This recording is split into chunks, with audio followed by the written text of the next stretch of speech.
ศรัทธาสาธุชนญาติโยมท่านพุทธบริษัททั้งหลายวันนี้รายการธรรมประทีปส่องต่างก็ได้มาพบปะกับพ่อแม่พี่น้องศรัทธาสาธุชนญาติโยมแห่งครั้งหนึ่งวันนี้เป็นวันอาทิตย์ที่15เดือนมิถุนายนพุทธศักราช2568ซึ่งตรงกับเดือน7ใต้เดือน9เหนือแรม5ค่ำปีมะเส็งงูเล็กวันนี้ท้องถิ่นอากาศแจ่มใสดีฟ้าฝนก็หยุดตกลงไปกระทำให้การเดินทางไปมาสะดวกขึ้นแต่ติดตามมาก็คือเรื่องของยุงเนี่ยญาติโยมยุงเนี่ยหลังจากที่2-3 อาทิตย์ที่แล้วนี่ฝนตกลงมาขังไว้ในภาชนะจะเป็นกระเบื้องจะเป็นถ้วยจะเป็นยางรถยนต์เป็นหลุมเป็นบ่อยุงนี่มาเพาะเชื้อประเภทยุงลายยุงลำคาญยุงลายก็ทำให้เกิดขึ้นมากมายแม้แต่ว่าเราเดินไปนะเตียวไปนี่ญาติโยมนะมันจังมาบเม็บนะเกาะแล้วก็ดูดเลือดกลัวเฮาจะหูคิงนี่ก็คันตามเลือดตามตัวนี่ยุงนี่นักเพราะฉะนั้นก็ทางเทศบาลทางองค์การบริหารส่วนตำบลทุกเขตช่วยดูแลพ่นหมอกควันดูแลสถานที่พี่น้องประชาชนที่ได้ร่วมกันทำกิจกรรมเป็นกลางวันและกลางคืนยุงที่รำคาญคือยุงกลางวันเนี่ยญาติโยมมันอยู่ที่อับที่มืดนะที่ต้นไม้หนักอย่างที่วัดพระพุทธบาทอุดมเนี่ยต้นไม้นักต้นไม้ใหญ่ต้นไม้ที่อนุรักษ์รักษาไว้ก็ยุงก็มาแอบมาแฝงอยู่แล้วก็ในช่วงนี้เป็นช่วงการจัดงานเตรียมการไหว้สาบารมีพระเจ้าฝางพระนางสามผิวเบิ่งก็เริ่มงานตั้งแต่ตะวาละนะมีการสมโภชมีดนตรีมีการออกร้านออกบุตรแล้วก็วันที่16นี่ก็จะมีการงานรื่นเริงหลายอย่างวันที่17นี่เป็นวันสำคัญเดือน9เหนือแรม7ค่ำก็จะมีการบวงสรวงดวงวิญญาณพระเจ้าฝางพระนางสามผิวตั้งแต่เจ้ามีการเดินขบวนของกลุ่มสตรีแม่บ้านแต่ละตำบลแต่ละเทศบาลได้กันนำหมากสุ่มหมากเบงเครื่องสักการะดอกไม้ธูปเทียนลูกส้มของหวานนำมาเป็นการสักการะบูชาเป็นสิ่งที่ได้ทำกันมาอย่างสืบเนื่องต่อเนื่องปีนี้องค์การบริหารส่วนจังหวัดเชียงใหม่ก็ได้จัดสรรงบประมาณมาช่วยดูแลทางเทศบาลตำบลเวียงฝางทั้งหน่วยงานต่างๆก็เป็นสิ่งที่น่าอนุโมทนาเขาก็มีความพร้อมมีความสมานสามัคคีวันที่อนุสาวรีย์วันที่บวงสรวงนั้นก็จะมีอำเภอฝางอำเภอแม่อายและอำเภอชัยปราการจะได้มาร่วมกันทำกิจกรรมเรื่องนี้เป็นเรื่องใหญ่ที่ได้ทำกันมาเป็นประจำและวันที่18 วันที่18เนี่ยตรงกับเดือนเก้าเหนือแรม8ค่ำพร่ำว่าเป็นวันประเพณีส่งน้ำพระพุทธบาทจำลองส่งน้ำพระธาตุส่งน้ำพระเจ้าระแข่งและส่งน้ำอนุสาวรีย์ครูบาเจ้าศรีวิจัยที่วัดพระพุทธบาทอุดมเนี่ยก็เชิญชวนญาติโยมท่านสาธุชนทั้งหลายได้ร่วมด้วยช่วยกันทำบุญประจำประเพณีมีการส่งน้ำมีการได้อาราธนานิมนต์พระสงฆ์ครูบาอาจารย์หัววัดต่างๆจำนวนประมาณ70กว่าวัดนะ70กว่าวัด75วัดเตรียมความพร้อมเมื่อพระสงฆ์ได้มาเจริญพระพุทธมนต์เสร็จเรียบร้อยก็จะได้ถวายจตุปัจจัยเครื่องทายทานและก็นิมนต์ฉันเพลและก็เลี้ยงภัตตาหารแก่ศรัทธาญาติโยมเลี้ยงอาหารถวายภัตตาหารแด่พระสงฆ์และก็เชิญชวนญาติโยมท่านสาธุชนรับประทานอาหารกลางวันเสร็จพิธีเกิ้งวันในวันที่17กลางคืนก็มีการสมโภชมีสมโภชต่างๆในวันที่18เนาะกลางวันนั้นมีซอเลยญาติโยมมีซอที่ลานอนุสาวรีย์พระเจ้าฝางซอที่เปิ้นได้หามานั่นก็เป็นการมาซองห้ำงานประเพณีเชิญวิญญาณพระเจ้าฝางพระนางสำผิวมารับพีกรรมก็คือการสักการะบูชาโดยผลหมากรากไม้ธูปเทียนของหอมต่างๆนี่ก็เชิญชวนญาติโยมมาร่วมบุญร่วมกุศลและพร้อมกันนั้นกับวันที่18เดือนเก้าเหนือแรม8ค่ำก็มีศรัทธาญาติโยมได้ร่วมด้วยช่วยกันเป็นเจ้าภาพทายทานนะที่ได้อุปประชุมกันก็รับปากเป็นไม้มันปันเหมาะว่าได้เป็นเจ้าภาพสั่งทายทานแต่ละชุดละ1,000 บาทมีรายชื่อดังต่อไปนี้ปหลวงทวีศักดิ์สุทธเสนาปหลวงบ้านหมู่ที่3 1 ชุด 1,000 บาทแม่สมควรดงดังบ้านสวนดอก2 ชุด 2,000 บาทพ่ออาจารย์ประทุมวงเพ็งแม่วัฒนาพรกิติกุล1 ชุด 1,000 บาทพ่อสงวนปัญญาแก้วเต่าดิน1 ชุด 1,000 บาทพ่ออาจารย์จรัญแม่คำใบบุญที่มา1 ชุด 1,000 บาทคุณอรวรรณปานหมอก1 ชุด 1,000 บาทคุณละพีพันธ์เครือโย1 ชุด 1,000 บาทคุณกนกพิษชัยนาบ้านห้วยงูใน1 ชุด 1,000 บาทคุณสมบูรณ์แม่สีนวลบุญทาวงศาส่วนดอก1 ชุด 1,000 บาทแม่อนงรักษ์สุนทราเต่าดิน1 ชุด 1,000 บาทผู้ช่วยสมานนางประนิดาร้องหานแก้ว1 ชุด 1,000 บาทอาจารย์สมบูรณ์แม่สีเพนเหลืองสุวรรณ1 ชุด 1,000 บาทคุณวารินจักรุ่งโรจน์1 ชุด 1,000 บาทแล้วก็แม่ปราณีหานตระกูล1 ชุด 1,000 บาทแม่อุยตาชัยวงศ์พร้อมด้วยครอบครัวสวนดอก1 ชุด 1,000 บาท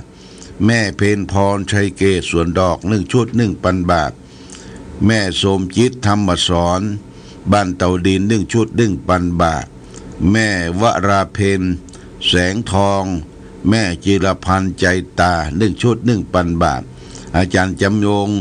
ณคำปาพร้อมด้วยครอบครัว1 ชุด 1,000 บาทพ่อคำบุญแม่วันเพ็ญมณีรัตน์1 ชุด 1,000 บาทมิสเตอร์สตีเวนนางขันแก้วโล1 ชุด 1,000 บาทป้ามาลุงสุกจะเต๋1 ชุด 1,000 บาทแม่สีดาจันทวีความโดยครอบครัว1 ชุด 1,000 บาทคุณปนพสุทธเสนานางสายใจหานตระกูล5 ชุด 5,000 บาทนางสาวปรียานุชนายสิทธิพงศ์เด็กชาย ปัญจรัตน์ปัญจวัตรมุสดี1 ชุด 1,000 บาทแม่แก้วรูนไสตระกูลบ้านหนองยาวใต้1 ชุด 1,000 บาทนางพันนีศรียาเรือง1 ชุด 1,000 บาทนายประดิษฐ์ชัยเกตพร้อมด้วยครอบครัว1 ชุด 1,000 บาทนางสัชนีชัยเกต1 ชุด 1,000 บาทพ่อหมออินทร์แม่จงดีเชื้อกันทา1 ชุด 1,000 บาทคุณวีรชัยคุณอัมภัยสิริมิตรตระกูล1 ชุด 1,000 บาทนายปริญญานางรุ่งทิวาห่านตระกูล1 ชุด 1,000 บาทแม่อำนวยทองชัย1 ชุด 1,000 บาทนายแสนนางพันนีศรียาเรือง1 ชุด 1,000 บาทแม่จันทราเหลืองสุวรรณ1 ชุด 1,000 บาทแม่เอื้องทิพย์กำลังศรี1 ชุด 1,000 บาทและนางเรนุธาอึ่งประดิษฐ์1 ชุด 1,000 บาทพ่อเอกแม่เจงเสริมไสยวงศ์1 ชุด 1,000 บาทนางธิดาวันคีรีวัน1 ชุด 1,000 บาทเนื่อโมทนาสาธุกับเจ้าภาพเจ้าศรัทธา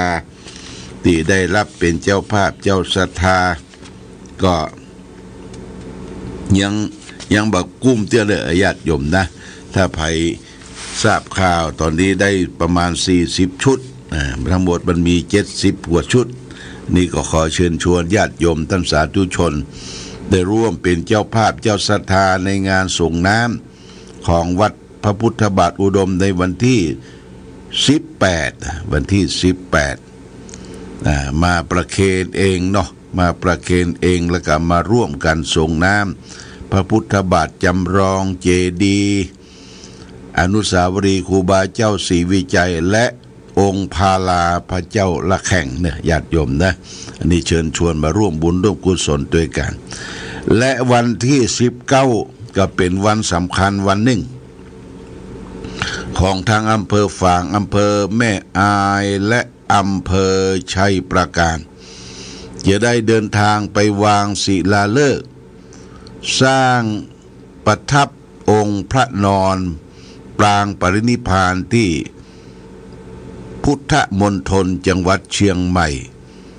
บ้านโทกเสียอำเภอดอยหล่อนะญาติโยมแต่ว่านี่ก็มีการประชุมคณะสงฆ์เตรียมความพร้อมแต่ละวัดวาอารามก็จะนำศรัทธาญาติโยมไปแล้วก็พร้อมด้วยข้าวห่อพร้อมด้วยน้ำได้ตกลงกันในที่ประชุมเรียบร้อยแล้วก็เฮาออกเจ้าน้อยสักตี4ตี5ไปถึงพุ่นก่อน9 โมงจะเริ่มทำพิธีเจริญพระพุทธมนต์ก่อนโดยอาราธนาพระสงฆ์จำนวน11 รูปอำเภอฝาง3 รูปอำเภอแม่อาย3 รูปและอำเภอชัยปราการ3 รูปอำเภอกิ่งอำเภอดอยรอแห่ม2 รูปเป็น11 รูปเจริญพระพุทธมนต์หลังจากนั้นมาก็จะได้ถวายจตุปัจจัยแล้วก็ถวายภัตตาหารเพลและตอนบ่ายนี้ได้อาราธนาพระเดชพระคุณพระธรรมเสนาบดีเจ้าคณะภาค7วัดพระธาตุหริพุนชัยเป็นองค์ประธานในการวางศิลาฤกษ์นี่ฝ่ายภายในภายนอกก็มีท่านนายอำเภอ3 อำเภอตัวแทนของอำเภอกลุ่มสตรีแม่บ้าน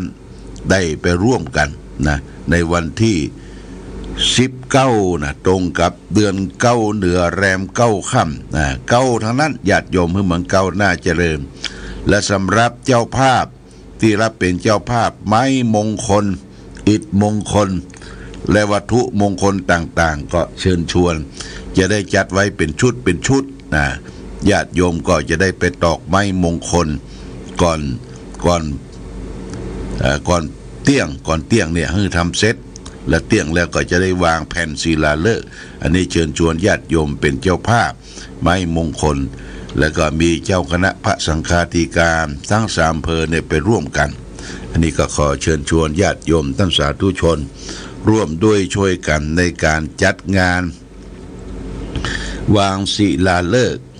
ที่พุทธมณฑลจังหวัดเชียงใหม่ญาติโยมก็เตรียมจตุปัจจัยไปตัวนะเขาก็จะได้ให้ได้หอมเป็นกองทุนแต่ว่านี้ก็ได้อู้จาประชุมกันทางคณะสงฆ์แต่ละวัดวาอารามก็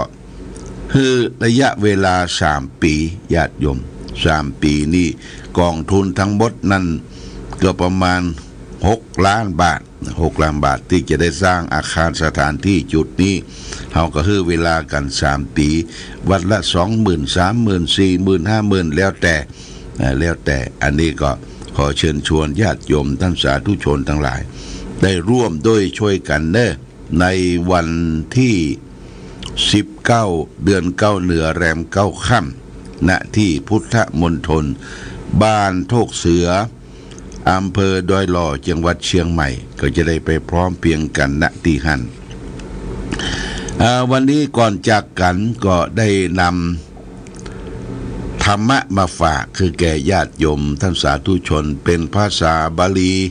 ที่พระสัมมาสัมพุทธเจ้าตรัสว่าปะมาโทมัจจุโนปะทังปะมาโทมัจจุโนปะทังความประมาทเป็นทางแห่งความตายความประมาทนี่ญาติโยมประมาททุกอย่างขาดสติเนี่ยอย่างนี้ฟ้าวฟังขี่รถขี่เรือฟ้าวฟังไปเหนือล่องใต้บ่ได้เช็คดูอาการของรถหรือเนี่ยการเนี่ยงามใจมีดใจพระอย่างนี้ฟ้าวฟังประมาทนี่เป็นทางแห่งความหายนะความเสี่ยงความตายเพราะฉะนั้นเราจะได้ไปตั้งอยู่ในความประมาทคือมีสติความระลึกได้สัมปชัญญะคือความรู้ตัวทั่วพร้อมนี่ฝากไว้เป็นหลักคิดกับญาติโยมท่านสาธุชนทั้งหลายวันนี้วันอาทิตย์นะญาติโยมวันอาทิตย์แต่ว่าวันเสาร์ก็มีญาติโยมมาประพฤติปฏิบัติธรรมกันก็พอสมควรวันนี้วันอาทิตย์อยู่บ้านเปิดวิทยุชุมชนคณะสงฆ์อำเภอฝางเปิ้นจะเปิดซอนะวันนี้เปิดซอเป็นขนบธรรมเนียมประเพณีที่เราจะได้สืบสานกันต่อไปเอาละวันนี้รายการธรรมประทีปส่องต่างได้มาพบญาติโยมท่านสาธุชนทั้งหลายก็พอสมควรแก่กาลเวลาก็ขออำลาพาจากญาติโยมท่านสาธุชนไปก่อนรายการธรรมประทีปส่องต่างต้องขอลาก่อนขอผู้ฟังจงตั้งมั่นจิตหันษาด้วยธรรมะขององค์พระพุทธาได้นำพาให้เกิดความสุขสงบเย็นขอเจริญพร